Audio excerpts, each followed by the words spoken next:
Hi all, hope all is well. On today's video, I'm going to do a demonstration of how to create calcium hydroxide and primarily, and first of all, calcium oxide. So to create calcium hydroxide, first of all, you need to be able to make calcium oxide. And to make the calcium oxide, I did make a previous video, a video before this, in regards to going down to the beach and collecting calcium carbonate. So as you can see here in front of me, I have quite the collection of objects containing rich sources of calcium carbonate. So you're talking any of your corals, for example. Here's another piece here as well. This one's quite interesting.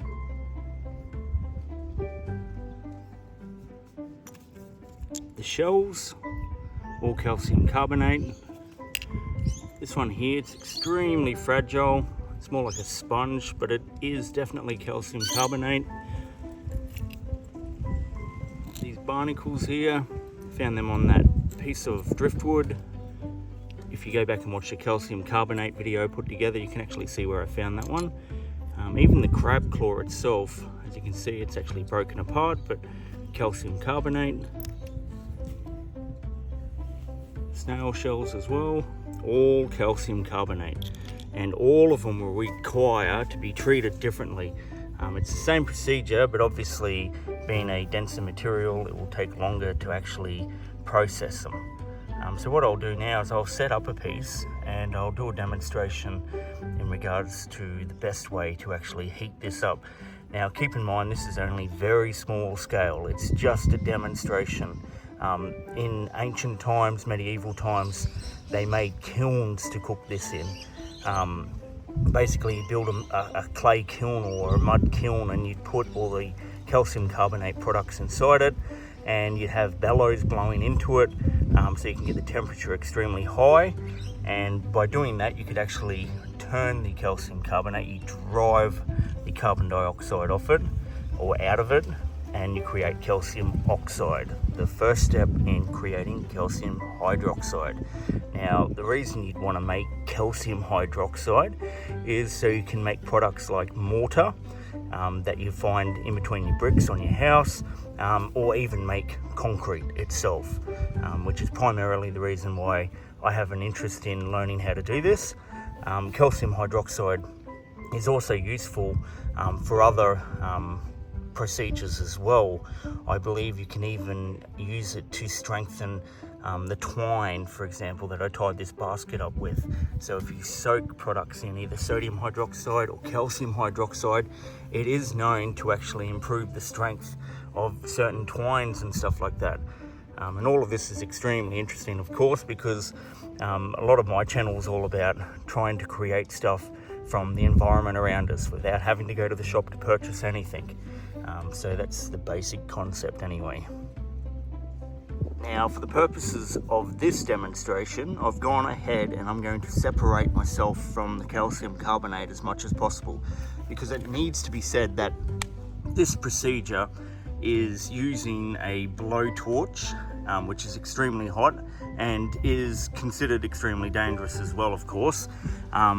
If you have the right conditions and you take the time to prepare, however, you mitigate the risks of doing so. So by putting the calcium carbonate, so that's the shell here, as you can see, into a set of multi-grips, I hope to be able to completely separate myself from it, but at the same time maintain a grip on it so the blowtorch doesn't blow it out of its grip. What I need to do is I need to roast that piece of calcium carbonate there, and I'm not entirely sure how long, so we're basically going to pick this up together.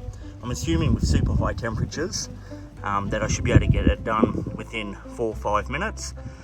I was fortunate enough, when I was younger, we lived near a billabong, which is basically a lagoon in outback Australia, and one of the things we used to like doing after school was going over to the lagoon on our push bikes and digging around in the mud in the billabong to try and find the mussels.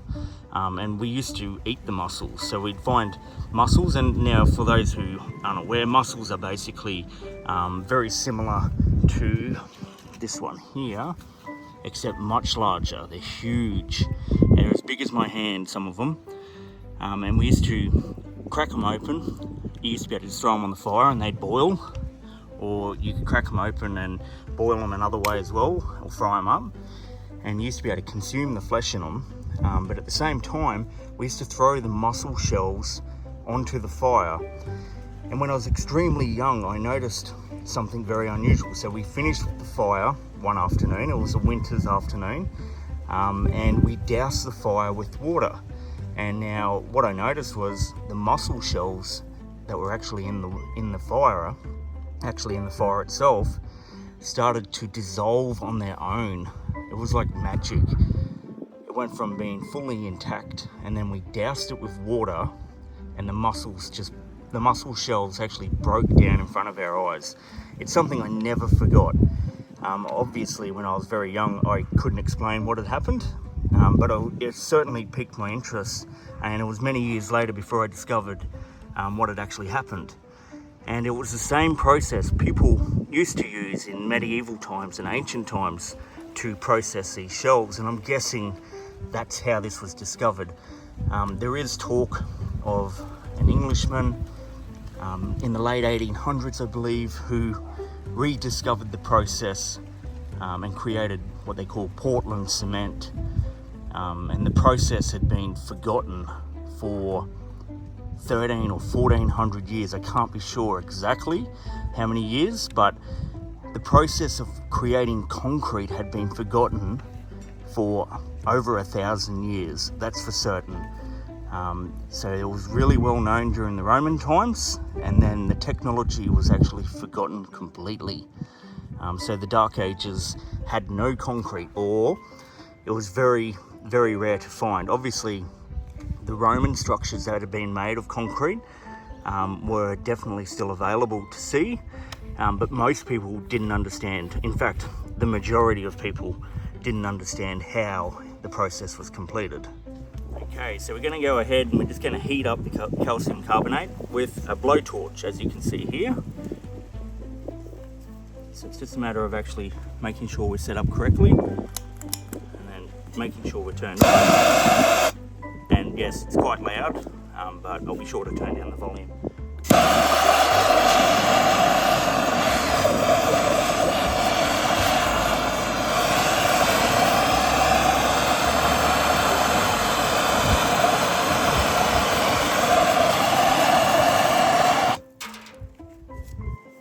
Can't be good.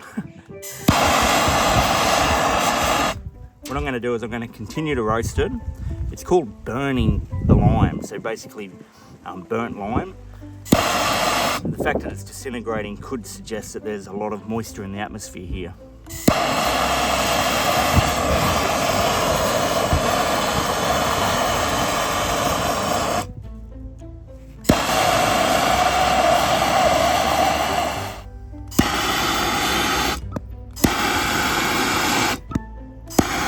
Okay, so as you can see, while heating that up, it actually disintegrated on its own.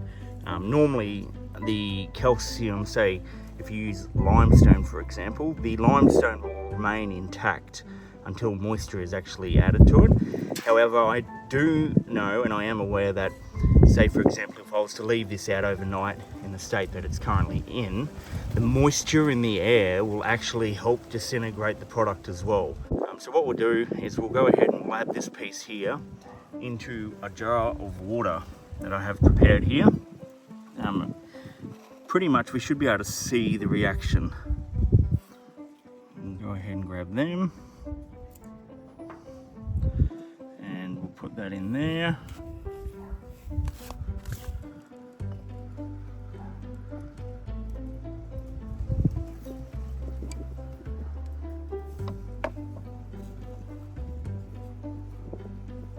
And that's a pretty disappointing outcome right there.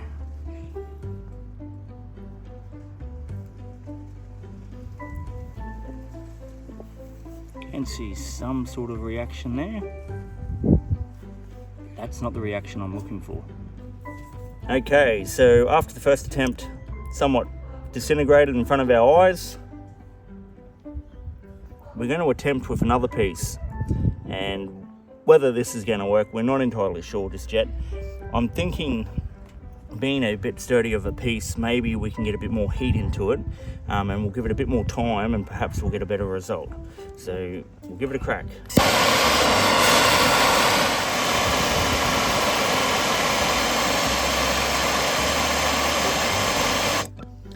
Pretty much needs to be glowing red is the idea.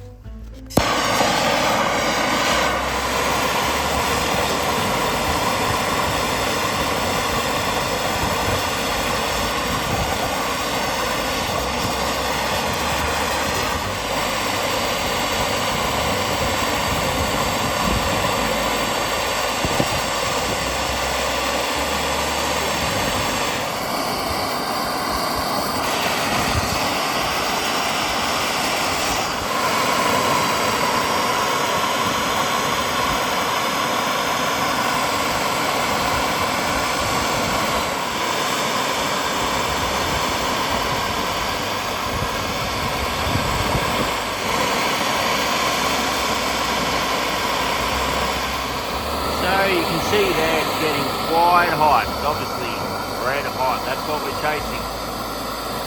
And we'll try again. See how we go.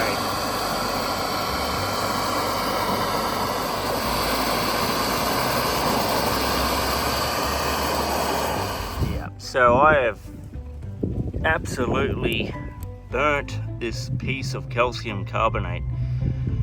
If it doesn't work this time, I'm pulling the pin on the project. Pretty much the way it should work is we should be able to leave it to cool, providing the moisture in the atmosphere doesn't get to it. Now, I would have cooked that for a good 5 minutes at least. So we're still getting very hot temps here. Okay, so we're going to use this piece of coconut shell to put the piece of calcium carbonate in. Right, it's just a matter of actually releasing it into there. And now, put them aside. Let's have a reading of the temp. So you're talking 130. It is quite hot still.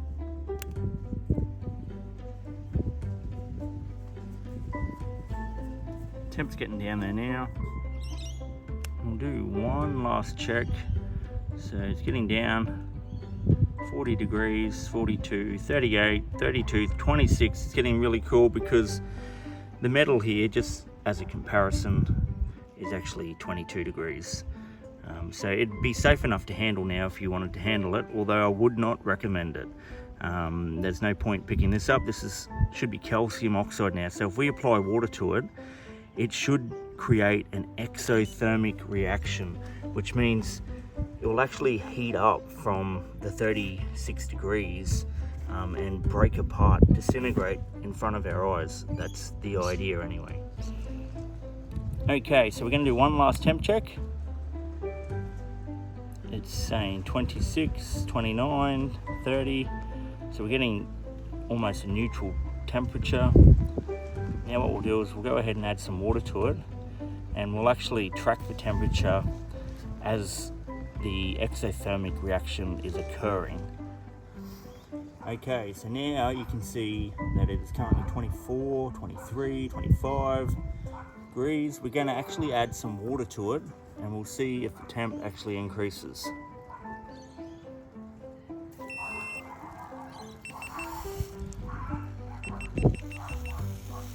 You can actually hear that fizzing, but yes, so you can actually see, if you have a look down here, it's actually, there we go.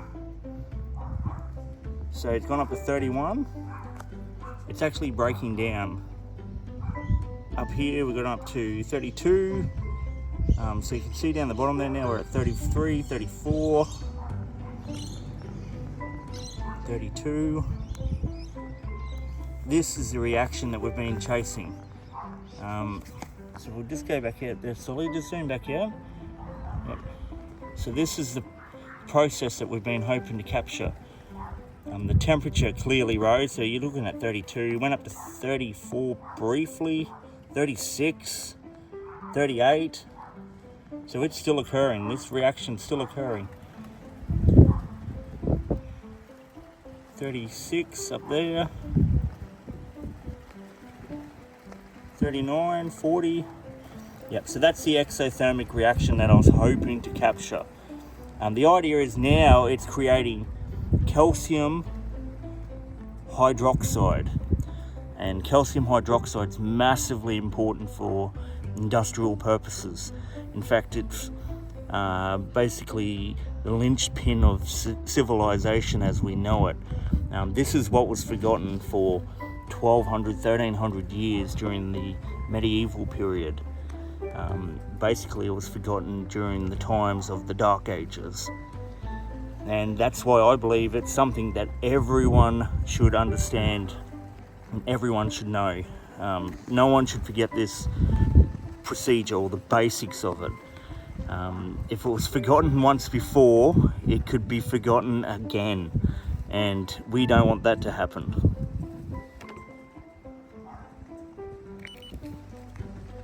Yep. So you can see, obviously it went back up, it spiked. Unfortunately, my GoPro went flat while I was trying to record the temperature, which is Murphy's Law, I believe they call it. But the exothermic reaction has indeed occurred. So the idea is basically you need to roast it. You've got to burn it, they call it. You can see the product there, it's actually become like a paste. That's what you want. And I have done it in the past where I've cooked up a whole lot of this and actually made some concrete bricks just to see if I could do it. And it worked. It was surprisingly, it's quite a simple process, but it's easily forgotten apparently, which is very evidently the case for the 1300 years during the Dark Ages, from the ancient times all the way through to the 1840s, I believe it was. But don't hold me to that. I'm pretty sure it's around the 1850s, 1840s. Now, what I want to do is I'm going to actually keep this. I know it's not everyone's cup of tea, but it's my cup of tea. In fact, I'm going to put it back into this jar here, like so. And we're going to put the thermometer back on it.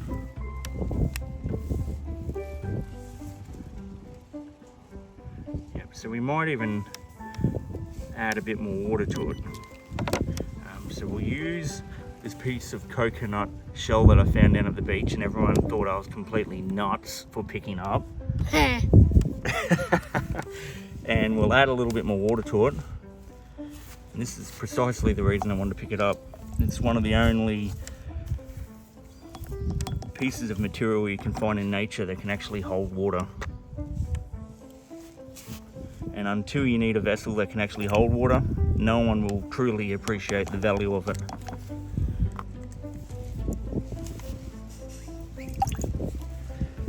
So you can see there, they call that milk of lime. It's continually just disintegrating there. It won't all break down either though, that's the thing. So obviously it'll continue to dissolve into the fluid, but that lime there, that's what you make your concrete out of, the water. What you can do is, if it's not a complete burn, you can actually remove what doesn't disintegrate and you can reburn it and repeat the process. Now, it should also be said, as a cautionary tale, as a precaution more than anything, that this is highly caustic. So it's extremely alkaline. It will turn the fat in your skin into soap. I'm not sure if anyone's ever seen the film Fight Club, but there's a scene in it where they're actually stealing the fat from a liposuction clinic to make soap. And the way they make the soap is with a very alkaline substance such as calcium hydroxide or sodium hydroxide, which is mostly used in modern times, which I hope to make in the future as well. In fact, I have made it in the past, but there is a couple of different ways of making that, but I won't go off track and start ranting about sodium hydroxide. Let's just stick to the calcium hydroxide for now, but don't touch it, basically, is the idea. Try not to get it on you. It's caustic, and it can burn. So I should be wearing gloves. Evidently I'm not. And I trust that you won't hold it against me. Pretty much, if you do it at home, wear gloves. And that's it for today's video. So as you can see there, I've gone through the process of actually burning calcium carbonate. So it was basically an oyster shell. From that, I've actually created calcium oxide, through a process of heating it up. It actually took a little bit longer than I thought, especially with a blowtorch. It took about 5 minutes of heating up. I had to get it bright red before the reaction would actually take place. But once that was done, we then added it to some water and we got to record the results, of course. You can always go back and look at them. And then we've created the milk of lime, which is basically the base products for making concrete and for mortar, etc. And that's it for today's video. Hopefully you've learned something from this. If you have, please feel free to like and subscribe. Until next time, cheers, bye.